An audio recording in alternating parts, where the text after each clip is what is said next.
आपने कई बार भूत प्रेत पिशाच इत्यादि के किस्से कहानियाँ सुनी होंगी।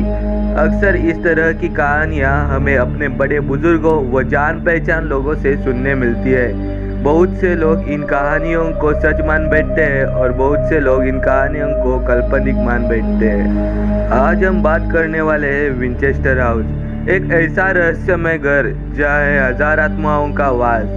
जी हाँ, आगे बढ़ने से पहले अभी तक आपने चैनल को सब्सक्राइब नहीं किया तो सब्सक्राइब कर देना, साथ ही साथ बेल आइकॉन को प्रेस कर देना ताकि आप आने वाले अपडेट्स मिस ना करें। आखिर कैसे यह घर डरावना और श्रापित हुआ, क्या है इसके पीछे की कहानी, क्यों लोग इसे भानगढ़ किले से भी ज़्यादा डरावना मानते हैं, चलिए जान लेते हैं। विंचेस्टर हाउस के कहानी की शुरुआत लियोनार्ड के घर पैदा हुई उनकी बेटी सारा के जन्म से होती है। जब सारा बड़ी हुई तो वह अपने शहर की एक मशहूर बैली डांसर बन गई। बैली डांसर के साथ साथ उसकी सुंदरता लोगों को उसकी ओर आकर्षित करती थी। कहानी में ट्विस्ट तब आता है जब विलियम सारा की ओर आकर्षित होता है। विलियम ऑल्विन विंचेस्टर का बेटा था जो कि एक उद्योगपति थे। विलियम के पिता ने सन 1857 में कपड़ों का कारोबार बंद कर दिया और हथियार बनाने का काम शुरू कर दिया।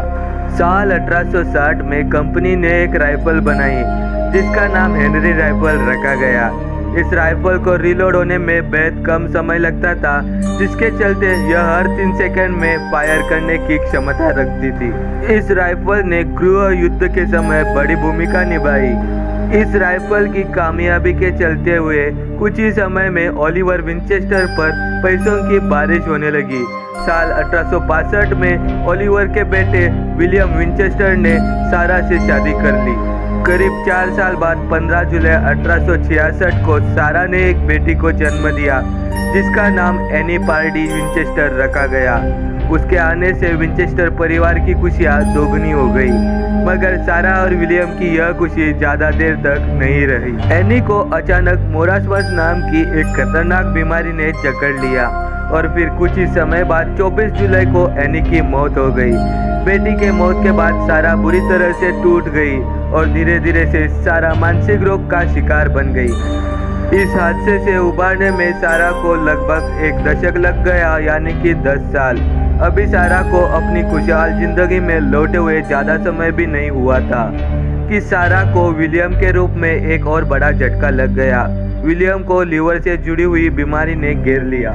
विलियम इस बीमारी के साथ ज़्यादा समय संघर्ष नहीं कर पाया और 7 मार्च 1881 में उसकी मौत हो गई।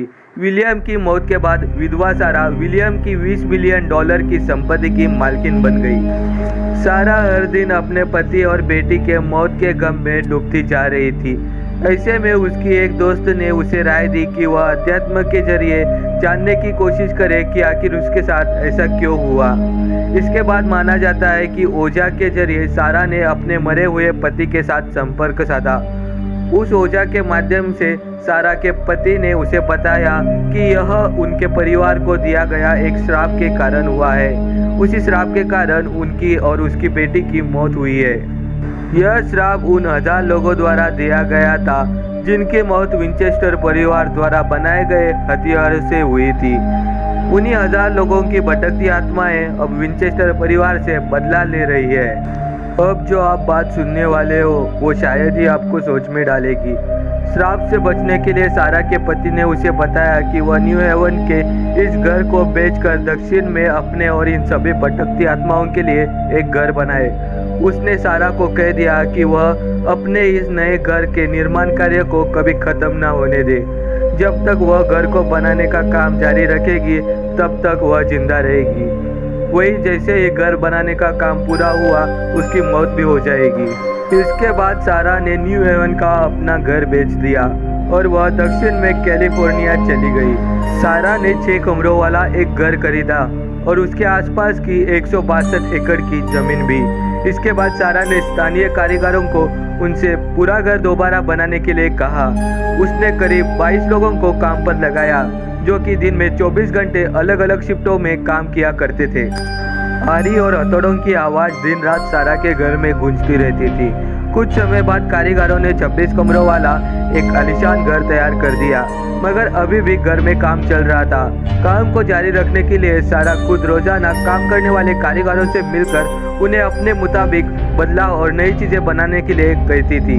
घर को बनाने के लिए सारा की कोई योजना नहीं थी, वह हर रोज कुछ ना कुछ नया बताती थी। इस कारण वह घर धीरे धीरे भूल भुलैया में बदल गया। आखिर में साल 1922 में 83 वर्ष की आयु में सारा की मौत हो गई। कुछ वर्षों बाद इसे एक न्यू विवेक ग्रुप ने खरीद लिया, जो कि इसे एक पर्यटक स्थल बनाना चाहते थे। शुरुआत में जब इसे लोगों के लिए खोला गया तो पता चला कि इसमें 148 कमरे हैं, मगर कुछ समय बाद जब दोबारा गिनती की गई तो कमरों की संख्या बढ़कर 160 हो गई। जब भी इस घर के कमरों की गिनती की जाती है, हर बार अलग ही संख्या निकल कर आती है। यहाँ रहने वाले लोगों का कहना है कि इस घर में उन्होंने अजीब सी ऊर्जा महसूस की है। यहाँ तक कुछ लोगों ने इस घर में किसी को घूमते भी देखा है। इन सब बातों के चलते यह घर पर्यटक स्थल भी नहीं बन सका। आज यह घर कैलिफोर्निया के हिस्टोरिकल लैंडमार्क के रूप में जाना जाता है। यहाँ के लोगों में इस घर को लेकर अलग अलग कहानियाँ व मत प्रचलित है, मगर सच क्या है वह आज भी कोई नहीं जानता। अगर आपको आज की यह वीडियो अच्छी लगी तो लाइक शेयर सब्सक्राइब करना मत भूलना।